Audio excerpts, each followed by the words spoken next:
Welcome, everyone, to today's explainer and exam review session. Grab your notebooks because today we're putting on our psychology professor hats to completely deconstruct George Orwell's masterpiece, 1984. Now, you probably already know this novel as a legendary political warning, right? But today we're going to look at it through a fascinating, totally different lens. We're exploring exactly how the party weaponizes language and deep-rooted fear to force its citizens into absolute self-repression. We'll be looking at the literal war waged inside the human mind, a battle between the fundamental drive to live and the darkest impulses to destroy. Here's a quick look at our syllabus for today's session. We're going to start by unpacking the totalitarian death drive using Freudian theory. Then we'll examine how the party shrinks language through Newspeak, how constant surveillance collapses the mind, and how human intimacy, eros, gets brutally repressed. Finally, we'll step into the absolute horrors of Room 101 before impartially looking at how these concepts actually echo in our modern world. Let's get into it. Section 1. The Totalitarian Death Drive. Okay, so to really understand the society of Oceania, we have to recognize that the state's control isn't just physical, it is profoundly psychological. To frame our entire analysis, we need to look at two core concepts introduced by Sigmund Freud, eros and thanatos. Eros is the life drive. It's that human impulse toward love, intimacy, creativity, and freedom. On the exact flip side, we have thanatos, which is the death drive. This is the psychological pull toward destruction, aggression, repetition of trauma, and ultimate submission. Orwell's Oceania is essentially a massive laboratory where the ruling party violently manipulates these exact primal drives to maintain absolute power over everyone. And here's the core thesis of Orwell's psychological horror. The totalitarian regime of Big Brother doesn't just want blind obedience. Honestly, that's way too shallow for them. What they truly want is to take that repressed natural energy of eros, all that human passion, and redirect it straight into the self-destructive obedience of thanatos. The ultimate victory of the state happens when they successfully transform citizens into individuals who actively desire their own repression. They literally learn to love their chains. Section 2, Newspeak and Linguistic Narrowing. So, how do you completely restrict human desire? Well, you take away the words used to express it. Standard English, or Old Speak, is packed with nuance. But in Newspeak, bad simply becomes ungood. Just like that, all the complex shades of negative emotion are wiped out. Fantastic turns into a cold mathematical double plus good, completely eliminating the beauty of superlatives. And the concept of freedom, it's entirely abolished. By systematically destroying complex vocabulary, Newspeak severely limits the psychic space of the citizen. Think about it. If you don't have the words to describe how you feel, you literally cannot conceptualize a rebellion. Which brings us to this chilling quote from Winston's coworker, Syme, who actually works on the Newspeak dictionary. He says, "Don't you see that the whole aim of Newspeak is to narrow the range of thought? In the end, we shall make thought crime literally impossible."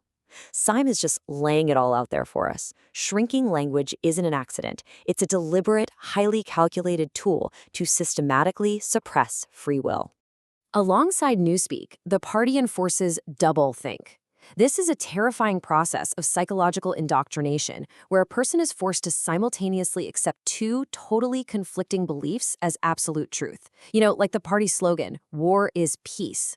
By forcing the mind to hold two contradictory realities at the exact same time, the party completely shatters personal autonomy. It essentially forces the citizen's brain to just surrender and accept state-mandated reality, further pushing them toward that Thanos submission. Section 3. Surveillance and Psychological Collapse. Now let's look at the physical tools that enforce this mental surrender. The citizens of Oceania live in a panopticon, a state of constant, unrelenting observation via two-way telescreens and the hidden thought police. And the psychological impact here is just devastating. It breeds constant paranoia and self-censorship. It totally destroys interpersonal trust. Just look at the tragedy of Winston's neighbor, Tom Parsons. He gets turned into the secret police by his own young daughter just from muttering in his sleep. Citizens live in absolute terror of face crime, where even an unconscious look of anxiety can get you arrested. Ultimately, this surveillance completely dehumanizes and isolates the individual, turning them into their own psychic self-policer. And this is heavily supported by academic research. As highlighted in the Journal of Applied Linguistics and TESOL, scholars view Oceania's surveillance not just as physical watching, but as forcing citizens to internalize their oppressor. The telescreens act as a direct manifestation of the Freudian superego, that internal judging voice of authority and guilt. The party is literally living inside the citizens' heads. Section 4. Eros repressed. Intimacy versus state. We're going to look at the case study of Winston and his lover Julia as a temporary, desperate rebellion of the life drive against the totalitarian state. Over on the left side here, we see Eros represented by Winston and Julia. Their secret affair is all about natural desire, genuine intimacy, and reclaiming human bodily autonomy. They are trying so hard to hold on to loyalty to a partner. But on the right side, we see the Thanatos of the party. The party strips all pleasure from intimacy, viewing it purely as a mechanical duty to create new party members. They demand complete emotional submission. They take all that repressed passion and channel it straight into the frenzied violence of the daily 2 minutes hate. Loyalty is reserved strictly and only for Big Brother. And this is exactly why Winston has this powerful realization. Their embrace had been a battle, the climax of victory. It was a blow struck against the party. It was a political act. In a world where your emotions are strictly regulated property of the state, simply experiencing human love is the ultimate act of political defiance. It's the life instinct fiercely fighting back. Section 5. Room 101. Triumph of Thanatos. But as we know in Oceania, the life instinct is not allowed to win. This brings us to the absolute climax of the psychological breakdown inside the Ministry of Love. To completely break a mind, the party follows a very methodical process. First, Winston faces complete isolation and starvation to shatter his physical will. Second, he's taken to Room 101, which is engineered to confront the prisoner with their ultimate personalized fear. In Winston's case, rats. Third, and this is the absolute crux of it, to save himself from this unbearable terror, Winston begs them to torture Julia instead. He screams, "Do it to Julia!" In that exact fraction of a second, he betrays Eros. He destroys his own capacity for human loyalty. And finally, step 4, this leaves him completely empty, primed and ready for the total acceptance of Thanatos. Now, the really crucial point here is understanding exactly why this works so effectively. Academic theories, pulling heavily from psychoanalysts like Jacques Lacan and Slavoj Žižek, refer to this as the jouissance of submission.